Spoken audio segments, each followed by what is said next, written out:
Hello everyone, we are here with your MCQ series of science lecture 10. So let's start with your set 19 which contains 10 questions and let's start.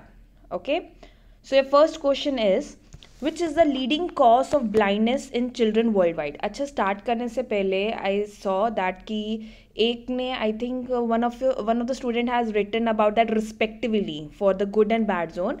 I agree with you, my apologies. वहाँ पे वही आएगा, that is good zone is stratosphere and bad zone is troposphere.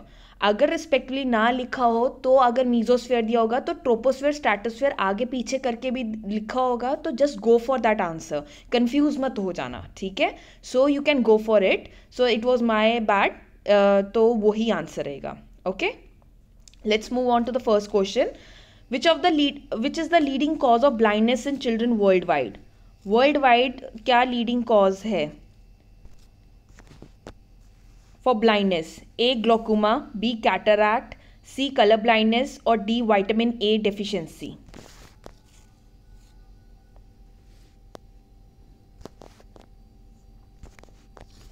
तो तुम्हारी जो basically blindness children में देखी गई है वो लीडिंग कॉज जो है डी विटामिन ए डेफिशिएंसी होता है. ये बहुत ज़्यादा इंपॉर्टेंट होता है, it plays an important role in vision, है ना. तो इसलिए कहते हैं कि आपको हर एक विटामिन एक प्रॉपर हर एक न्यूट्रिएंट इंपॉर्टेंट है and it plays an important role. So it can effect a children, so you need to have a proper amount of vitamin A. Okay, so basically ये पिगमेंट प्रोवाइड करते हैं and even protect from night blindness. और ये mostly कहाँ देखा जाता है, इनकी डेफिशिएंसी आपको कहाँ देखी जाएगी? जहाँ पे लो इनकम कंट्रीज होंगी, जहाँ पे प्रॉपर डाइट नहीं कंज्यूम की जा रही, ठीक है. So vitamin A is your correct answer. Let's move on to the second question. Rubella is responsible for A. German measles, B. 3-day measles, C. Both और डी. None of these.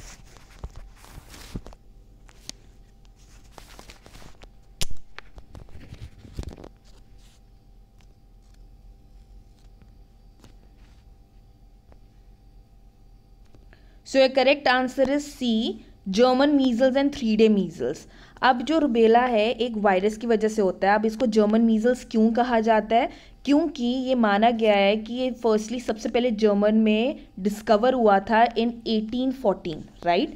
और दूसरी बात 3-day measles हैं क्योंकि ये 3 दिन के लिए कॉन्टिन्यू रहता है. इसके जो सिम्टम्स हैं वो 3 days के लिए रहते हैं और लाइक अ फ्लू, ठीक है. ये फ्लू की तरह होते हैं जो 3 days के लिए रहते हैं और उसके बाद सिम्टम्स कम होने लगते हैं. तो मेनली इसमें होता है जो रैशेज होते हैं वो स्टार्टिंग में बहुत ज़्यादा होते हैं, फिर विद टाइम रिड्यूस होने लगते हैं, ठीक है. इसलिए इसको German measles and 3-day measles भी कहा जाता है. So please be careful. Rubella is responsible for German measles as well as 3-day measles भी कहा जाता है. So these are the another names, you should know it. Okay, so your correct answer is सी.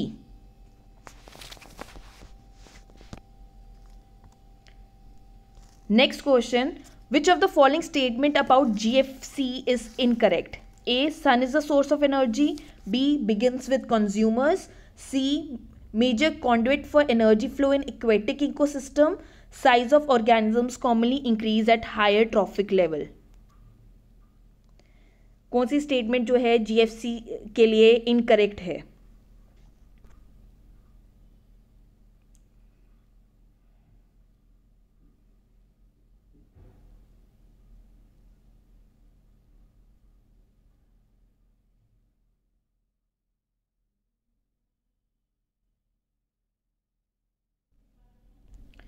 सो ये correct answer is B. It begins with consumers, ठीक है. ये गलत है फॉर द GFC. अब पहली बात तुम्हें पता होना चाहिए कि फूड चेन 2 तरह की होती है, ठीक है. एक होती है GFC जिसको कहा जाता है ग्रेजिंग फूड चेन और दूसरी होती है डेट्रेस फूड चेन, ठीक है. तो GFC की पहले फुल फॉर्म पता होनी चाहिए. अब चारों ऑप्शन में से बिगिन विद कंज्यूमर इनकरेक्ट है, ठीक है. अब वो कैसे? पहली बात, sun is the source of energy. अगर हम फूड चेन की बात करते हैं, अगर ग्रास से गोट ग्रास खा रहा है और मैन गोट कंज्यूम कर रहा है, ठीक है. ये प्रोड्यूसर है, ये हर्बीवोरस है, ठीक है. और ये क्या है? मैन क्या? कंज्यूमर है, ठीक है. तो ग्रास कहाँ से बन रही है, इसको सोर्स ऑफ एनर्जी क्या है, थ्रू फोटोसिंथेसिस टेक प्लेस करता है ना। तो इसको कहाँ से मिल रही है, सन से, तो sun is a source of energy, ये तो करेक्ट हो गया। बिगिंस विद कंज्यूमर नहीं, ये हमेशा प्रोड्यूसर से स्टार्ट होती है, सो इट इज रॉन्ग। अब नेक्स्ट 2 स्टेटमेंट्स देख लेते हैं। Major conduit for energy flow in aquatic system, अब energy flow in aquatic system वो भी GFC फॉलो करता है, that is grazing food chain ही फॉलो करता है, not the detritus food chain. और last, size of organism commonly increase at higher trophic levels. तो देखो अब जो साइज है ऑर्गेनिज्म को इंक्रीज हो रहा है, मैन का साइज कंपैरेटिवली गोट के ज़्यादा होगा और गोट का ग्रास से ज़्यादा होगा, तो मैन जो है उसका साइज इंक्रीज कर रहा है हर एक ट्रॉफिक लेवल पे। So D is also correct, C is also correct and A is also correct. So आपका जो गलत है that is B, it begins with consumer. Okay चले, so B is your correct answer. Now 4th, which of the following is the correct order of the metals in the given list in terms of their reactivity के according, उसका order बताना है। Zinc, iron, magnesium and sodium, sodium, magnesium, iron and zinc, sodium, zinc, magnesium and iron, and sodium, magnesium, zinc and iron.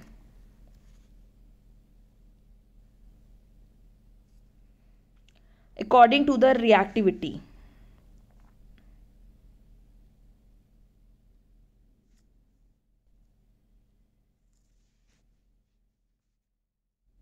So your correct answer is D, sodium, then magnesium, then zinc and iron. Reactivity उनकी ज़्यादा होती है जिनकी capacity होती है, tendency होती है कि वो लूज़ कर सकते हैं इलेक्ट्रॉन, ठीक है, और जिनका एटॉमिक साइज इंक्रीज करता है, ठीक है। So if you see a table you need to remember this कि सबसे ज़्यादा किसकी होती है, ठीक है। अगर सोडियम से ज़्यादा भी पोटेशियम की होती है, फिर सोडियम की होती है, देन लिथियम होता है, देन बेरियम है, देन कैल्शियम है, फिर मैग्नीशियम आता है। तो अगर हमें यहाँ पे दिया गया है तो सोडियम के बाद किसका आ गया, मैग्नीशियम का, ठीक है। तो ये 2 आ गए। फिर मैग्नीशियम के बाद किसका होता है, एल्यूमिनियम का, देन मैग्नीज का, फिर जिंक का होता है। नेक्स्ट जिंक भी आ गया, देन क्रोमियम होता है एंड देन आयरन होता है। So these are the reactivity table you need to learn, ठीक है, कि रिएक्टिविटी किसकी सबसे ज़्यादा होती है। So D is your correct answer.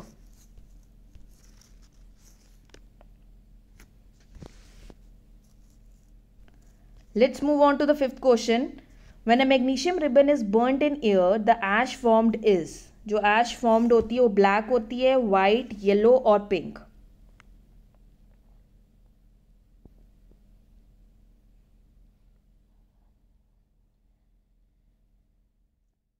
Okay, तो basically your correct answer is B, white. अगर जब मैग्नीशियम बर्न किया जाता है in air, that is oxygen, वो क्या बनाता है, दैट इज़ मैग्नीशियम ऑक्साइड। अब जो ये मैग्नीशियम ऑक्साइड होता है ये क्या होता है, इट इज़ वाइट सॉलिड। क्या है, white solid. So that is why it is white in colour. Okay, let's move on to the 6th question. Which part of the solar cooker is responsible for greenhouse effect. Greenhouse effect के लिए कौन सा solar cooker का part responsible है। A, coating with black color inside the box, B, mirror, C, outer cover of the solar cooker, or D, glass sheet, or we can say glass plate.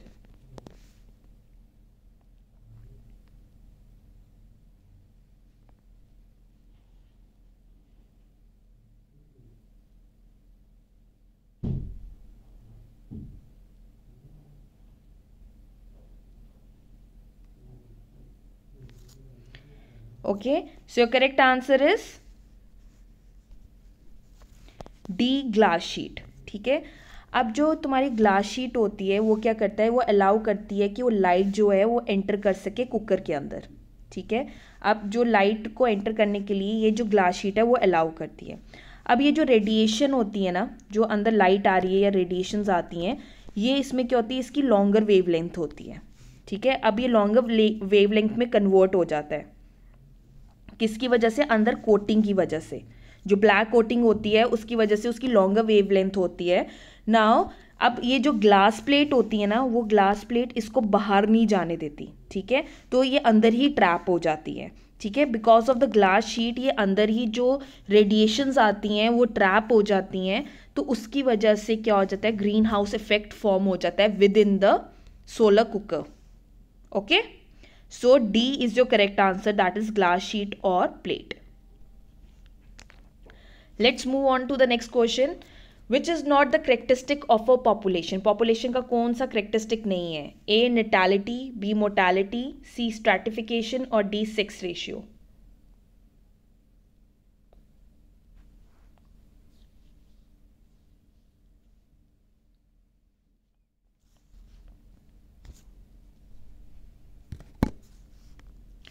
So your correct answer is C stratification. अब natality क्या होता है? Ratio होता है from आपका birth to the size of population, कितना birth हुआ to the size of population. ठीक है. मोर्टैलिटी क्या होती है? डेथ रेट कितना है एक एरिया में. ठीक है. सेक्स रेशियो क्या हो गया? कितने मेल्स हैं अपॉन फीमेल हैं. ठीक है, पर 1000 कम्युनिटी में. तो ये सेक्स रेशियो, मोर्टैलिटी और नेटालिटी हो गया. तो ये सारी पॉपुलेशन को ही कंसिडर करें, यो birth rate, death rate, male and female. Stratification क्या होता है? ये करेक्टरिस्टिक है बायोलॉजिकल कम्युनिटी का. किसका करेक्टरिस्टिक है? बायोलॉजिकल कम्युनिटी का. तो ये पॉपुलेशन का तो है ही नहीं है. So this is the wrong one और this is the odd one. So C stratification is your correct answer. ठीक है, चले आगे. What chemicals are used in firework. Firework में कौन से केमिकल्स यूज होते हैं? A copper chloride, B calcium chloride, C barium chloride और D all of the above. कौन सा केमिकल यूज किया जाता है फायरवर्क में? Copper chloride, calcium chloride, barium और all of the above.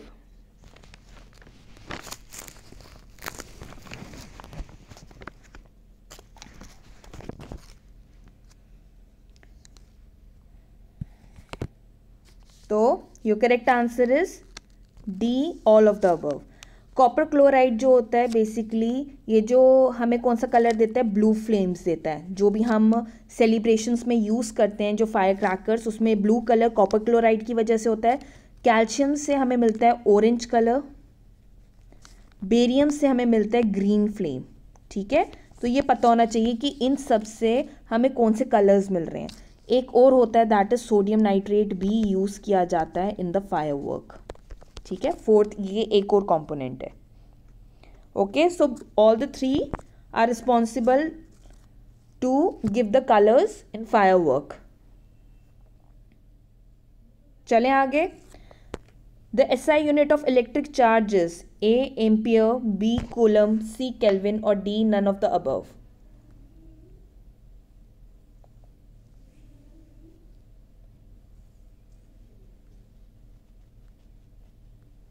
So your correct answer is B coulomb. Basically electric charge होता क्या है कि कितनी amount of electricity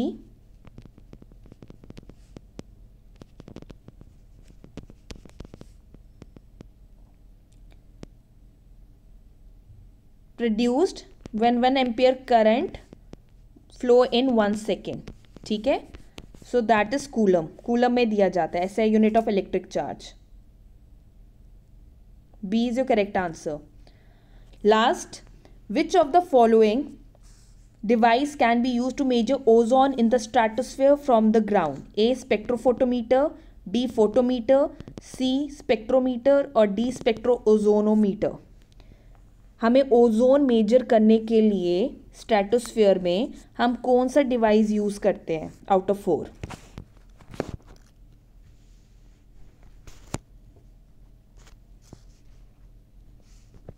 so your correct answer is A spectrophotometer. इसको क्या बोला जाता है? That is called as Dobson spectrophotometer. ठीक है, अब ये बेसिकली क्या मेजर करता है? Intensity of sunlight at 2 wavelengths और even the ozone layer in the stratosphere. ठीक है, so A is your correct answer. Correct. So we have by far seen all the 10 questions. Okay, let's move on to the next set, that is set 20, and with another 10 questions. So let's start. आपका पहला question है कि the total number of essential vitamins required for proper functioning of the human body is A12, B13, C15 और D22.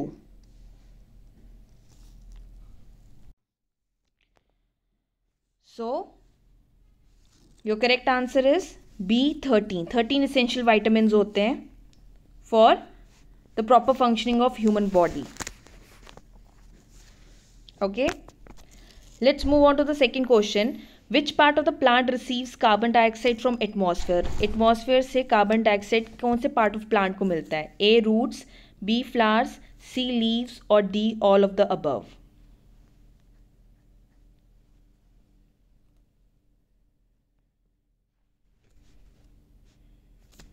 Okay, तो mainly जो carbon dioxide मिलता है वो किससे मिलता है? सी लीव्स से. जो लीव्स होती है, यहाँ पे लीव्स में एक क्या होती है? पोर्स होते हैं लीव्स में, जिनको क्या कहा जाता है? स्टोमेटा. तो इसी के थ्रू फोटोसिंथेसिस का प्रोसेस चलता है और यही कार्बन डाइऑक्साइड लेता है. सो एटमॉस्फेयर से कार्बन डाइऑक्साइड कौन लेता है? लीव्स लेती हैं. ठीक है, so C is your correct answer.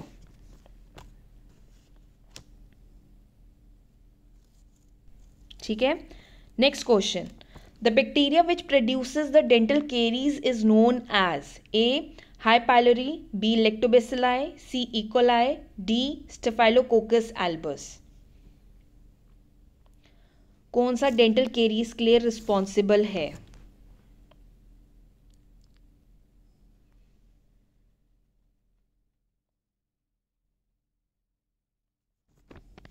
So your correct answer is B lactobacilli.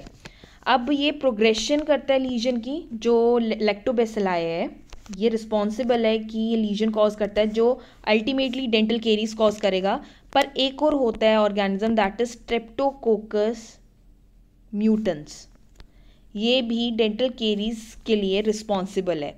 क्या है आंसर? Streptococcus mutans. ठीक है, सो ये भी ध्यान रखना कि अगर ये भी ऑप्शन में ना दिया हो तो don't get confuse. So lactobacilli is the correct answer, B.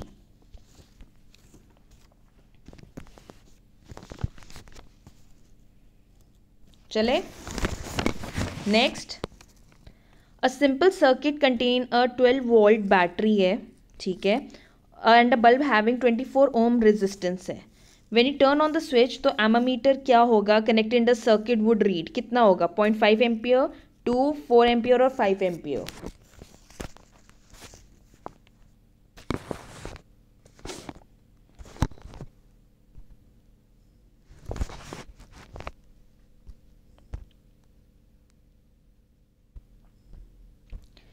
तो अगर ओम्स लॉ पता ही होगा तो उसमें क्या होता है? Voltage is directly proportional to what?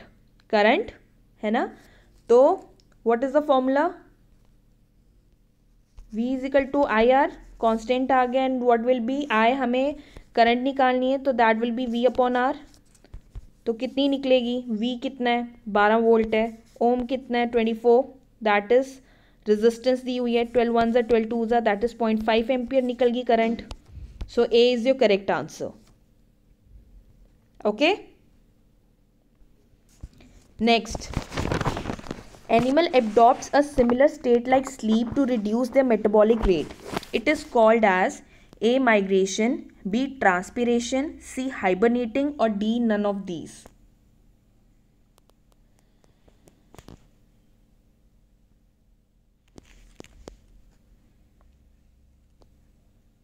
तो वो बेसिकली एक स्टेट में चल जाते हैं जिसमें वो सो जाते हैं कि वो रिड्यूस कर सके अपनी मेटाबॉलिक रेट. वो कौन सा सिस्टम होता है जो अडॉप्ट करते हैं?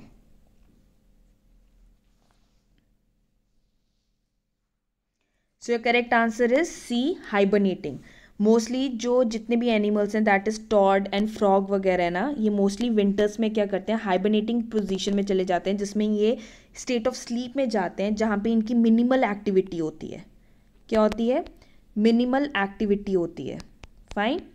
देन इसमें लो बॉडी टेम्परेचर हो जाता है इनका. ठीक है, ये मेंटेन करते हैं. ठीक है, and even slow breathing and heart rate take place करती है. ठीक है.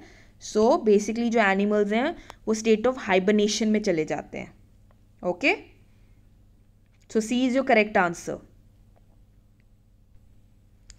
Let's move on to the sixth.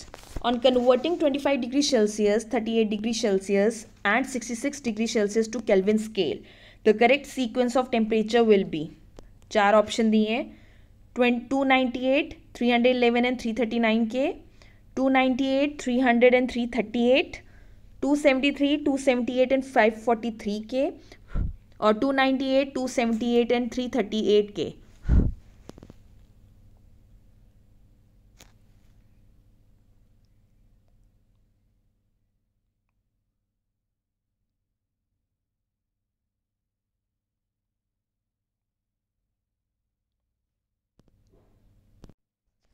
So what is your correct answer?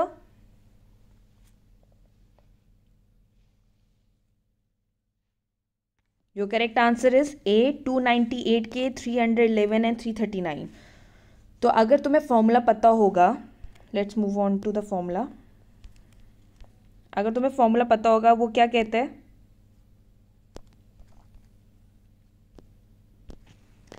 That is kelvin is equal to Celsius plus 273. तो अगर आप सबको प्लस करोगे, पहले कितना सेल्सियस दिया, दैट इज 25 प्लस 273, तो क्या आएगा तुम्हारा total, that is 298. Same goes for Celsius. Next कितना है, 38 प्लस 273, कितना आया, 311. नेक्स्ट गोज फॉर अगेन इसका 66 प्लस कर देना है. So A is your correct answer.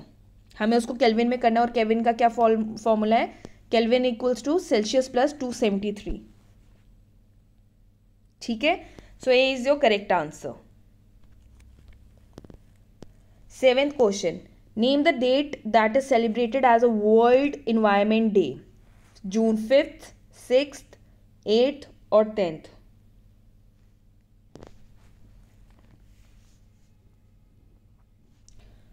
तो वर्ल्ड इन्वायरमेंट डे कब सेलिब्रेट किया जाता है? It is on June 5th.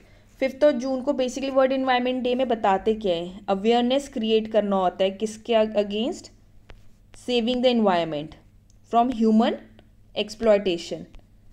ठीक है, ह्यूमन एक्सप्लॉयटेशन से बचाने के लिए.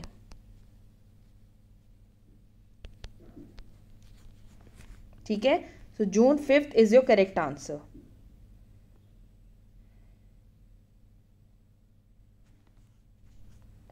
Okay, let's move on to the 8th question. Alloy of which of the following metal is called amalgam? A, copper and tin, B, zinc and copper, C, mercury, or D, that is lead and tin.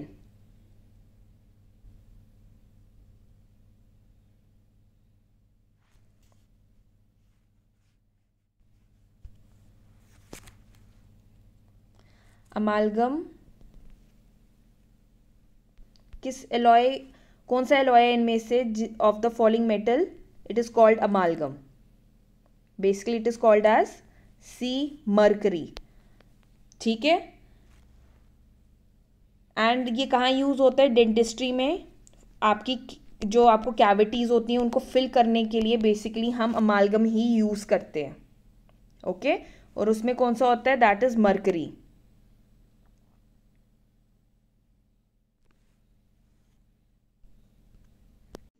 Okay, let's move on to the 9th question. A feather of mass 15 gram is dropped from a height. 15 gram का एक feather है, वो drop हुआ height से, and it fall with a constant velocity है. What will be the net force acting on it? A, 1.47 newton, B, 14.7 newton, C, 0 और D, none of the above.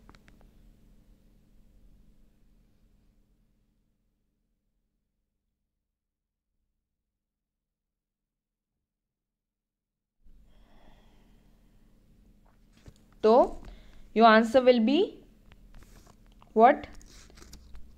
C, 0. क्यों net force क्यों 0 होगी? Basically हम force कब calculate करते हैं? ठीक है, कब फोर्स कैलकुलेट की जाती है? जब एक rate of change of velocity take place करता है। क्या होता है? फोर्स कब कैलकुलेट की जाती है? जब rate of change of velocity take place करती है, ठीक है, एक पर्टिकुलर मास की, ठीक है। अब वेलोसिटी ही नहीं चेंज हो रही है और एक कांस्टेंट वेलोसिटी है, तो उसका नेट फोर्स क्या रहेगा? It will be zero only. So C is your correct answer. तो हम फोर्स निकाल ही नहीं पाएंगे, क्योंकि फोर्स है मास इनटू एक्सेलरेशन, जो है तुम्हारी एक्सेलरेशन ही ज़ीरो दी हुई है, वो कांस्टेंट है, दैट इज़ ज़ीरो, तो तुम्हारी फोर्स ऑटोमेटिकली ज़ीरो ही हो जाएगी, ठीक है। So C is your correct answer. Last, polydipsia is A urination, B excessive thirst, C excessive hunger और D none of the above. Polydipsia है क्या?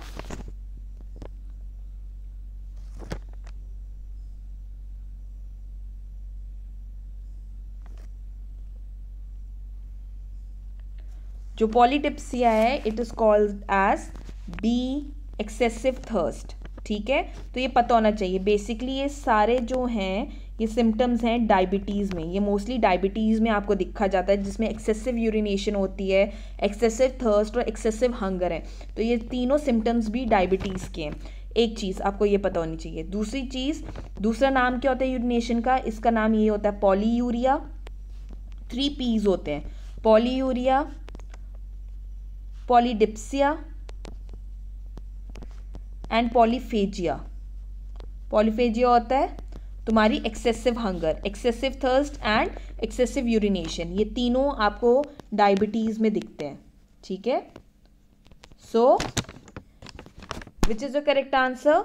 बी, पॉलीडिप्सिया हो गया एक्सेसिव थर्स्ट होना, so B is your correct answer, ठीक है। So by this we have come to an end of this session. I hope I am clear with all this and I think सबने अच्छा ही score किया है and they have been answering side by side in the comment box as well as on your copies. All the very best for your upcoming exam which is on 28th of Jan. All the best. Please ध्यान से करना and have a nice day. Take care.